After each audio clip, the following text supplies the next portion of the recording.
welcome back to another video of this channel. IT Madam, hope you all are doing great. So guys, 3 मई 2026 को होने वाला है NEET का exam.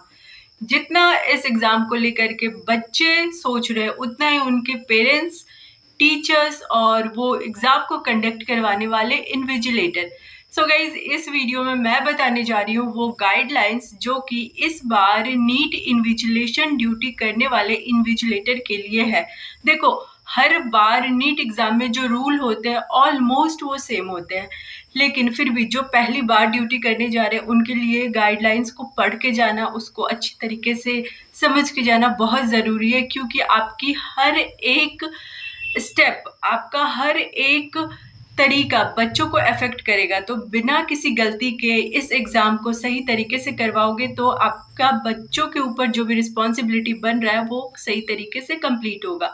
तो अगर मैं बात करूँ स्टूडेंट के लिए, तो देखो, स्टूडेंट को 11 बजे से एंट्री मिलनी शुरू हो जाएगी एंड लास्ट जो है वो स्टूडेंट को 1:30 तक एंट्री मिलेगी। 1:30 PM के बाद 1:30 बजे के बाद किसी भी बच्चे को घुसने नहीं दिया जाएगा एग्ज़ाम सेंटर पे, और 11 बजे से उनको अलाउ की जाएगी। बहुत सारे प्रोसेस होते हैं, उनका आइडेंटिफिकेशन होगा, रजिस्ट्रेशन वगैरह, चेकिंग होगा, एडमिट कार्ड, तो ये सारे प्रोसेस के लिए उनको 11 बजे से बुलाया जाता है।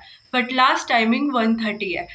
2 बजे से उनका पेपर राइटिंग स्टार्ट हो जाएगा, जो कि 5:20 तक होगा। सो यहाँ पे इन्विजिलेटर को और पहले आना है। इन्विजिलेटर को 9 बजे पहुँच जाना है उनके ड्यूटी सेंटर पे, और एग्ज़ाम कंप्लीट होने के बाद, यानी बच्चे 5:20 में अपने पेपर को बंद करेंगे लिखना, एंड उसके बाद 5:20 के बाद बच्चों का पेपर को कलेक्ट करना, काउंट करना, कंट्रोल रूम में पहुंचाना, ये सारा काम होगा। सो वो एक पूरा दिन जो है वो इन्विजिलेटर का इसमें जाने वाला है। और भी क्या क्या गाइडलाइंस हैं एंड क्या क्या पॉइंट है जो कि एक इन्विजिलेटर को ध्यान में रखना है, वो आगे मैं आपको बताने वाली हूँ, और उसको मैं एक PDF के थ्रू पढ़ने वाली हूँ, सो दैट कि आप भी इस चीज़ को अच्छी तरीके से जान लो और अपना 100% इस ड्यूटी में दे करके आए। तो चलते हैं सीधे एंड PDF पे जो इंस्ट्रक्शन है, जो रोल एंड रिस्पॉन्सिबिलिटी एक इन्विजिलेटर को निभानी है इस एग्ज़ाम में, वो देखते हैं। इन्विजिलेटर को 9 AM में अपने सेंटर पे पहुंच जाना है। यहाँ मैंने हाईलाइट किया है वो इम्पॉर्टेंट पॉइंट जो कि आपको ध्यान में देने हैं। एंड यहाँ पे इन्विजिलेटर जो होंगे वो रिस्पॉन्सिबल होंगे टेस्ट बुकलेट कलेक्ट करने के लिए, आंसर शीट कलेक्ट करने के लिए, अनयूज्ड पेपर को रिटर्न करने के लिए।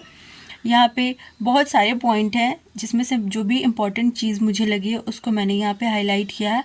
आप इसको आराम से पढ़ सकते हो, अगर चाहो एक एक लाइन पढ़ना तो पाउज करके। यहाँ पे आप देख सकते हो कि बहुत सारे पॉइंट है, इसमें से सिर्फ मैंने जो हाईलाइट किया है, जैसे invigilators once again verify admit card and identity proof of candidate. Then 7th point में देखो, distribute the test booklet among the candidate in serial order. आपको सीरियल ऑर्डर में ही देना है, आपकी ब्रीफिंग में भी ये सारे पॉइंट आपको बताए जाएंगे। देन आपको यहाँ पे invigilator require to announce the instruction. आपको कैंडिडेट को जो भी इंस्ट्रक्शन है ना, OMR शीट किस तरीके से फिल करनी है, अटेंडेंस शीट किस तरीके से फिल करनी है, कहाँ उनको फ़ोटो चिपकाना है, ये सारा कुछ जो है बताना पड़ेगा, ताकि वो लोग को कोई भी कन्फ्यूज़न ना हो और गलती ना करें। पॉइंट नंबर 9 में देख सकते हो, announce that the candidate are sitting on their respective allotted seat. आपको ये भी अनाउंस करना है कि बच्चे जो हैं अपना रोल नंबर देख करके अपने अलॉटेड सीट पे ही बैठेंगे। If any candidate is found to be in possession of any buried or prohibited item, unfair mean as per information, immediately handed over to the center superintendent। अगर आपको ऐसा कहीं पे भी डाउट होता है कि यहाँ पे कुछ गड़बड़ी हो रही है तो तुरंत आपको सेंटर सुपरिटेंडेंट को इन्फॉर्म करना है। देन वैसे तो ये काफ़ी लंबा इंस्ट्रक्शन है, आप इसको पॉज करके पढ़ लेना। Then 11 number, invigilator shall ensure that every test booklet and OMR answer sheet have been signed by them. They will take a round of, देखो ये आपको बहुत ध्यान रखना है कि हर स्टूडेंट का जो आप जहाँ भी हर स्टूडेंट के पेपर पे आपके साइन जाने चाहिए, आपको प्रॉपरली चेक करना है हर स्टूडेंट का एडमिट कार्ड को, एंड उनका जो फ़ोटोग्राफ है एंड उनका जो साइन है वो मैच करना है। जो उनका ऑलरेडी एडमिट कार्ड में मौजूद है उससे। Check admit card and compare specimen signature and photograph given on the admit card. जो एडमिट कार्ड में स्पेसिमेन दिया गया उससे आपको मिला लेना। ये इसलिए करना है ताकि कहीं पे भी ऐसा ना हो कि कोई कैंडिडेट दूसरा है एंड उसके प्लेस पे कोई और बैठ जाए। तो ये सारी चीज़ें आपको ध्यान में रखनी है। देन 15th पॉइंट नंबर देखो, OMR sheet answer sheet should not be tagged और स्टेपल्ड। कभी भी उनको स्टेपल्ड नहीं करना है। Invigilator should arrange OMR answer sheet in roll number sequence. Roll number के अकॉर्डिंग एक के बाद एक सीक्वेंस में रखना है, आगे पीछे कहीं भी नहीं करनी है। Check if there any correction or overwritten in roll number or book number field or in any OMR sheet. He list out such cases and report the same to the center. बहुत बार होता है बच्चे गड़बड़ कर देते हैं, overwrite कर देते हैं। तो अगर ऐसा कुछ भी आपको लग रहा है तो आप तुरंत जा कर के सेंटर सुपरिटेंडेंट को ये सारी चीज़ों के लिए बताओ, और जो भी अप्रोच वहाँ पे लिया जाएगा उस सिचुएशन के लिए वो आपको बताया जाएगा। Then in 19 number, if any candidate is found talking or using unfair means, he should report the matter to the central superintendent. कोई बात करते हुए, चीटिंग करते हुए कुछ भी पकड़ाता है तो आप तुरंत जाओ और सेंट्रल सुपरिटेंडेंट को इन्फॉर्म करो। देन पॉइंट नंबर 22 में देखो, if candidate want to use washroom during the examination, it should be ensure that there is no copying material in the toilet. Candidate return to their respective place within normal time.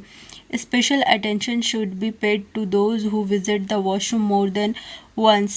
तो जो भी bathroom जा रहे हैं उनके ऊपर भी आपको नज़र रखनी है, और मोस्टली ऐसा होना नहीं चाहिए कि एक बच्चा एक से ज़्यादा बार बाथरूम जाए, बट इन केस अगर ऐसा कभी होता है तो फिर आपको उसके ऊपर स्पेशल निगरानी रखनी होगी, क्योंकि ये ऐसा एग्ज़ाम है, इसमें लोगों को स्पेशली कॉपी कंप्लीट करना है। इसमें कोई बार बार अगर वॉशरूम जा रहा है तो उसको आपको सही तरीके से चेक करना पड़ेगा। 23 point number, ensure that no candidate is allowed to use washroom in the last 30 minute of the examination. ये भी आपको ध्यान में देना है कि जब एग्ज़ाम ख़त्म होने वाला होगा यानी कि 5 बजे, उससे 30 मिनट पहले कोई भी वॉशरूम नहीं जा सकता है। It would be personal responsibility of invigilator to ensure collection of OMR sheet, answer sheet, both pink color and blue color from each and every candidate. Exam ख़त्म होने के बाद कोई बच्चा अपने साथ किसी भी तरीके का OMR शीट ना लेके जाए, ये आपकी पर्सनल रिस्पॉन्सिबिलिटी होगी। Immediately after the announcement stop writing. जैसे ही आप बच्चों का एग्ज़ाम टाइमिंग ख़त्म होगा, आप उनको अनाउंस करोगे कि एग्ज़ाम ख़त्म होगा, स्टॉप राइटिंग, उसके बाद कोई बच्चा जो है उसको नहीं लिखेगा। स्टॉप राइटिंग के बाद इन्विजिलेटर को पेपर कलेक्ट करना है।